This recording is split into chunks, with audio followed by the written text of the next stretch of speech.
The True Project presents.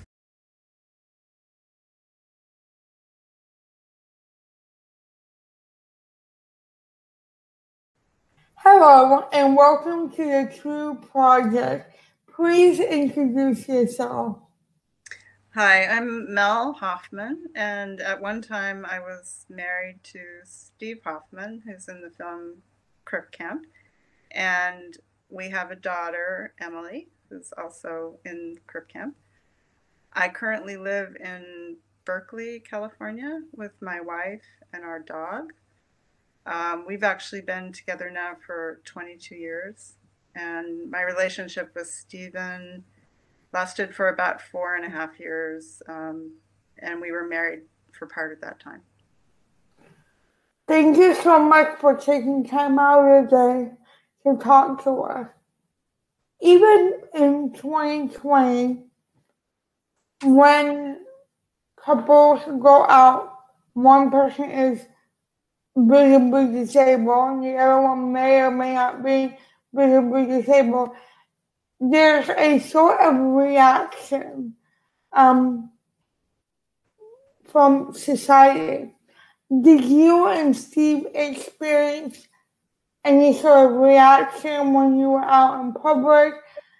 What was your experience? Yeah, that actually happened quite a bit. And Stephen was the kind of person who wasn't very tolerant of that kind of thing. So we had quite a few adventures. Like I remember going to a restaurant and the waitress was calling him honey or sweetie or something like that, as if he was like a little baby or something. And he was so angry that he didn't leave her a tip. So that's one example. He really didn't like being talked down to. Um, I was involved with this spiritual group that I took him to a few times, like an ashram sort of thing. And we went up in this line to see the guru, who I'm not involved with anymore, but at the time I was.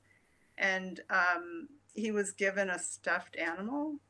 So another example of like being infantilized, like just not honored as an adult. And then there were also times when I wasn't with him, like he was substitute teaching in the Berkeley Public Schools, and I remember him getting a comment from a teacher that he had substituted for, that she was really angry that he couldn't write on the board. And, the truth is, he couldn't write on the board. There was nothing that he could do to make himself write on the board. He didn't have the physical ability to do it. So sometimes there were things like that I would just think, wow, he's coming in here, he's giving the kids a totally different experience than they would have with another teacher. And he's being criticized for what he can't do instead of what he can do. I think a lot of disabled people have the same experience, and it's very interesting that what he experienced are some of the same things that the disabled community are still experiencing so many years later. I was also told that I could not be a teacher because I would not be able to write on the board. So it's very interesting that you brought up writing on the board when that is something I was told myself about. How can I possibly be a teacher if I can't write on the board, which is not true. I would be able to, but it was the assumption that was made that I could not. And even if you can't, like you said, that does not matter. The children were being exposed to something that they would not be exposed to, on a daily basis, and dealing with not just a disabled person, but a disabled adult in an authority role. And I think that's very important. As far as the infantilizing, I think excuse me, a lot of us experience the same thing. We're often talked down to or talked to like we're children and we don't understand. Do you find or do you think that, because this is the case for me, do you find that that has to do with his speech, the way he spoke, that people make assumptions about his intellect? I think that's part of it for sure. Yeah. A lot of people couldn't understand him. I understood him pretty well, especially after a while. I could be in the other room and I could understand exactly what he was saying. It was speech, but it was also his mobility, that he wasn't able to walk, things like that. It was actually pretty amazing to me that that people would judge him for something that he was just born with. I mean, that's who he was. So. I know, and again, this is something that still is going on every day, and it's funny that you say you understood him just fine because in my everyday life, I have the same thing where people say they don't understand me, and it's because they don't take the time to listen. Mm-hmm. And as I was watching Crip Camp, I understood him just fine. You know, I've had friends whose speech were very similar to his. So I think it's just people making the assumption, like you said, and judging for something that someone is born with. Um, was there ever a time that he got just very, very annoyed or angry because of something ableist that someone said or did? Well, I think Emily already told the story about the World Trade Center. The elevator was locked from the first floor to the second floor, and so he got really angry that they wouldn't come and unlock it. So there were definitely situations like that. I think I'm kind of losing my train of thought at the moment. So, yeah. That's fine. If you're comfortable, I know if you don't mind sharing your own journey involving disability. Okay. Well, actually, being in a relationship with Stephen was really a gift in that sense because I didn't really see myself as having a disability prior to my relationship with him. But I really learned a lot from him about the fact that,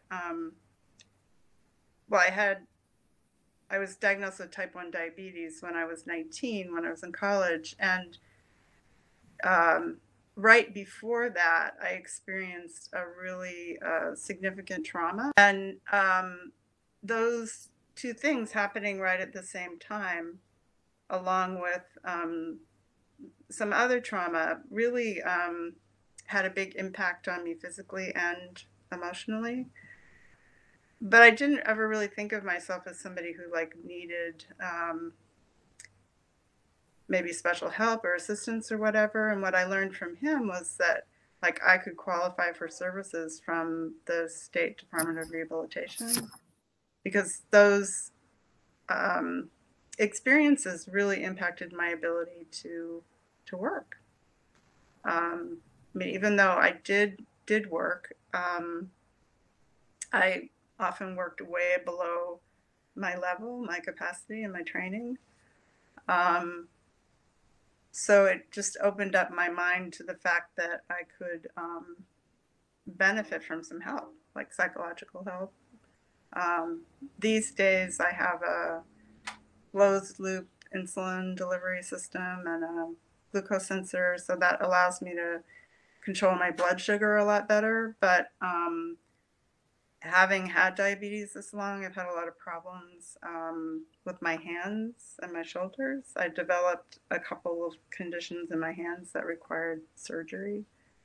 And that can happen even without having really out of range blood sugars, but just slightly out of range blood sugars, which is typical for anybody with type 1 diabetes. Thank you so much for sharing that. Steve and so many like him were so instrumental in the disability rights movement. Do you have any thoughts as we commemorate the 30th anniversary of the Americans with Disabilities Act? Well, I would say that it was wonderful that he was involved in that, and that this group of people who was in the movie were involved in that, plus a lot of other people, and that it produced some changes that were important and significant. But we have a long way to go.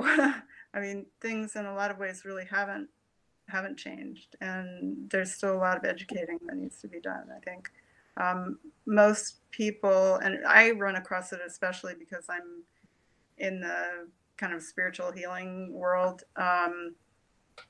that there's this sense that you can overcome anything, like if you just think right or act right or eat the right foods or whatever, and that's just not true. We have these limitations. All humans have limitations. And it's more about learning to embrace them and accommodate them than it is in trying to fix somebody or cure somebody. I agree. Denial, yeah, just a lot of denial of what's right in front of our faces. Yes, I agree, and that seems to be the common consensus is we've come a long way, but there's so much more work that needs to be done. And, we need to have better enforcement of the laws and just we're not done. As Emily said, we're not done.